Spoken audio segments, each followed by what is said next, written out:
Donald Trump can no longer hide. He can't hide his health, he can't hide the Jeffrey Epstein scandal, and he can't hide his tanking approval rating no matter how hard he tries. And boy, is he trying, which is why Donald Trump was rushed away out of D.C. today as protests broke out across the city. Yes, Donald Trump is facing down the worst weeks of his administration, and he just can't handle it. We are going to get into it all and why the White House is panicking. But before we do, if I could quickly ask you to leave a like on this video, and if you haven't already and you enjoy our channel, to hit that subscribe button because it goes a long way in supporting our work. Now, before we get into how Donald Trump was rushed out of D.C. and a huge protest that you are going to want to see, I want to start with one of the reasons for this protest, Jamie Raskin calling up Donald Trump's Epstein cover-up.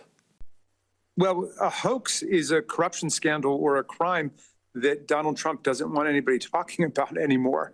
It couldn't be any clearer. And I'm glad that the victims were indignant and outraged about that slur on their experience and their advocacy today. There's nothing hoax-like about this. And if it's a Democrat hoax, as he claims, he started it because he was the one who was saying, let's go ahead and release all the files. And then after he had 1,000 FBI agents working around the clock to discover what was actually in there, that's when he decided, oh no, nothing to see here. Everybody just go home and forget about it. The public is not going to let this go.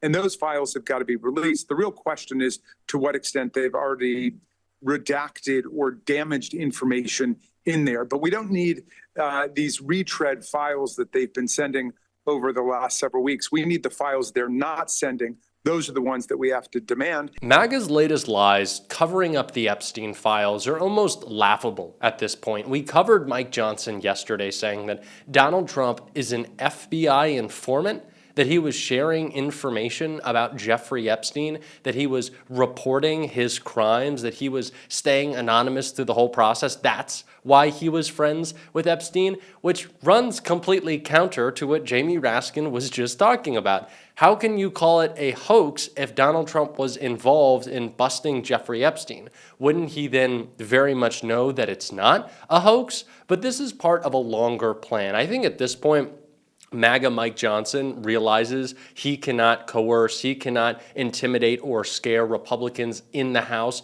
away from voting and signing on to that discharge petition to release the Epstein files. He knows what's eventually coming. And so they have to preface, they have to say, well, if Donald Trump's name is going to be in the Epstein files, here's a reason why. We know it is. Now they're just trying to get ahead of it, but it's not working. They can't lie their way out of this one, and they certainly can't lie their way out of Donald Trump's tanking economy. Another reason for the protest today, and I want that explanation from Jessica Tarlov. And I hear, the residents want it, the residents want it. It's on Kendall Reed, who's a gun violence mediator in South Side of Chicago. We need mental health resources, job opportunities to stop school closures. Send those people in. Don't send the military in. Donald Trump has been cutting budgets for mental health. And as far as the job opportunities, I'm sure you saw the jobs number this morning. A big disappointment, even Kevin Hass admitted it, only added 22,000 jobs in August, expected 75K. We had a downward revision for June to minus 13,000. Haven't had that since December. This is called a red herring. Literally, no, it's the not. Chiron talks about crime and you pivot to jobs. I read you something from someone who's talking about the military and crime and then saying, how about we get a job opportunity? Also, that voters went out and they put Donald Trump in because they thought he was going to, quote unquote, fix the economy. And the exact opposite has happened.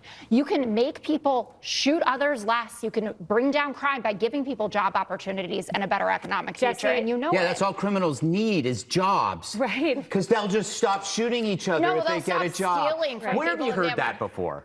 Donald Trump decided that he wanted to quite literally play God with the numbers on the economy, that it was so bad that he had to change things from within to make sure that he could pretend like the economy was booming when in fact it's contracting. The opposite is happening, and the blame should be squarely placed on Donald Trump. He talked about affordability all on the campaign trail, and every time he said affordability, he also said tariffs. Those words are linked together, and not in a positive way for Donald Trump. He is doing everything he possibly can, it looks like at this point, to screw up the economy, but he doesn't want to take any accountability.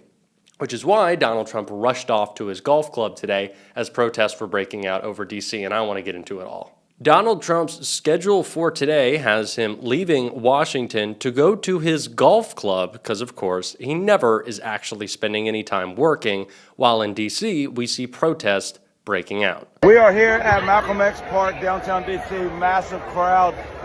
We're about to march. I don't know where we're marching to, but I'm marching. This is against the military occupation of D.C., anti-Trump regime, anti-fascism, free D.C., D.C. statehood now. Done.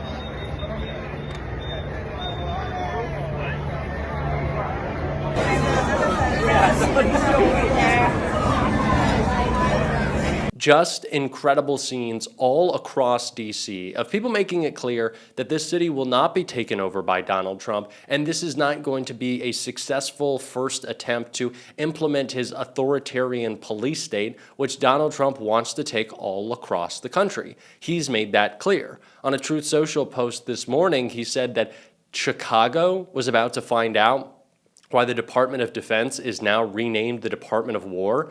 Donald Trump is saying that he's going to war with a blue city, saying that he loves the deportations that are going to come. Donald Trump wants to deploy the military. Donald Trump wants to build out a police state. Donald Trump wants to do all of this to cover for the fact that he is weak.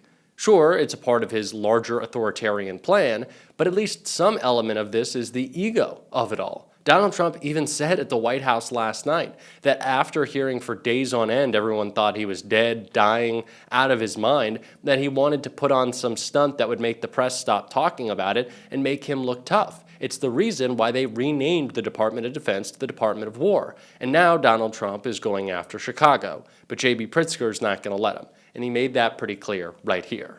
Because it sounds like you're saying there's going to be military in the streets that are going to prevent people from participating in the elections. Is that it, or it's something else? It could be that. It also could be claiming that there's something wrong with the election results or the counting of ballots, so they're going to take control of the ballot boxes. And why do I say this? I mean, why do I suspect that that's in fact what they're doing? Well, look at the history here. Donald Trump encouraged people to be part of a Stop the Steal movement in 2020. When he lost the election, he then went out and fomented engagement in this activity to deny the election, and then fomented the January 6th protesters to do what they did, which is attack the Capitol. And then he pardoned them after they were found to have committed criminal acts. And then let's fast forward to today. He's back in office, and he's talking about maybe people would like a dictatorship.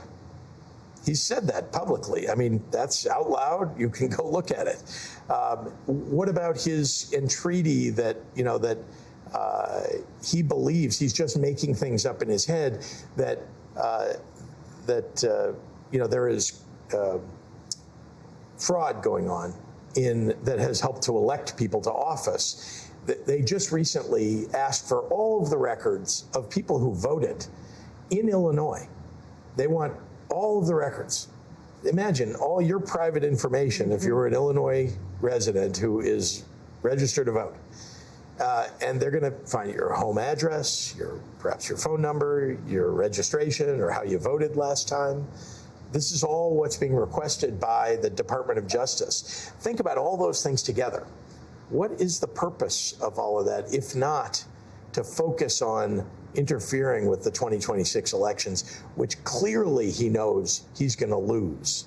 How do we know that? Because now he's asking states to do a mid-decade redistricting. He went to Texas to try to get them to do it. They've now done it. Now he's going to Missouri and Indiana and other states to get them to do it. And, you know, we have to stand up and make sure that we're focusing on what the real aims are, and that is to thwart the elections, to give him more power. You have never held back in speaking out against Trump and calling out what he's trying to do. There are also limitations even within our court system, because even as it relates to the actions of the National Guard, I mean, if you look at California, it's taken months and they're still in sort of the status quo. if they try to keep military on the streets, if they try to use it to prevent people from participating in the process, what are the options at your disposal as governor to do beyond working through the court system? Well, we're focused on following the law, and we do rely upon the court system. California is a good example. There was a case that was just decided that, in fact, disallows, called illegal and unconstitutional, what Donald Trump did with National Guard in California. That should hold for Illinois also. Now, again, the Supreme Court has said that, one jurisdiction that makes a decision doesn't have any holding or effect on another until it's decided there. So we'll have to go get that decision here, but it's clear that, anybody looking at the law, looking at the Constitution, would find it unconstitutional. Have you been in touch? I know you talked to Governor Newsom and other governors. He's been through this before, a version of this. Have you asked him what he would have done differently? My team has been in direct contact with our attorney generals, talked to their attorney general. I haven't spoken with Gavin about this, but we have a good relationship. And the truth is that we've seen what their playbook was, that is to fight Donald Trump in California, to push back, and we know what that is. We think we have the same options and maybe a few others. But it is important that the American public understands what's going on here writ large. This is a nefarious endeavor that he's going into blue states, blue cities. You don't see any activity in a Republican state or a Republican city, and yet when he says it's all about crime, those Republican states have higher crime rates. Those Republican cities have higher crime rates. So, this isn't about that. We should know that, and the public should know that. And I think slowly but surely, elected officials, Democrats, starting with Democrats, and the public are starting to see that they're going to have to stand up and speak out and push back. We need more Democrats sounding like J.B. Pritzker right now, not just saying that Donald Trump's attacks on their cities, Donald Trump's fake crime policies have no actual end goal. He's not trying to solve a problem, but that Democrats are. That there are outcomes being created by our policy, and we got to hammer that home. I feel like Democrats are always so worried to talk about issues that they perceive that they do poorly on. But those are the issues we absolutely have to talk about, that we absolutely have to reshape the conversation around, especially if we're actually having success. Pritzker he should keep talking about it. We're going to keep talking about it on this show. And if you want to support that, as always, you can hit that subscribe button, leave a like on this video. And if you stuck around to the end, drop a blue heart in the comments. Until next time, I'll see you soon.